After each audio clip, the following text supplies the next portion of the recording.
Magpapalit na tayo ng damit. Magsisimula na tayo sa pagtatrabaho. Kailangan talaga may uniform ka talaga sa araro. Yung mga lumang jacket at lumang pantalon, yun ang ginagamit ko sa pag-aararo. Kahit anong jacket. Tulad nito. Ang gamit kong jacket ay 4, no?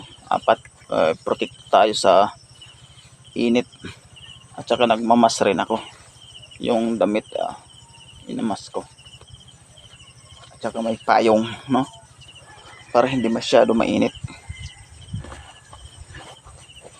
Yan.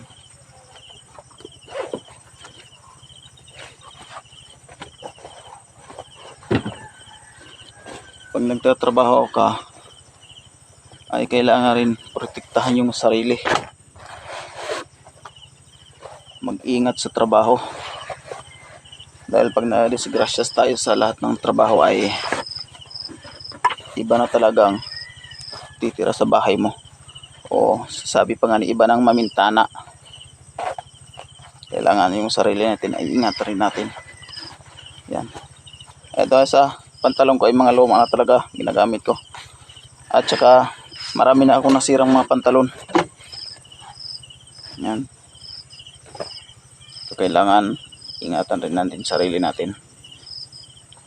Dahil sa buhay ng sa araro ay napakainit talaga. Lalong-lalo na sa panahon ng tag-init. Set ko muna yung aking mga gamit to. Yung gamit ko. Yan. Payong. Dating payong ko ay medyo malaki dito. Ngayon maliit lang. Kasi yung isa yung nasira na. Hindi ko pa na-repair. Yan.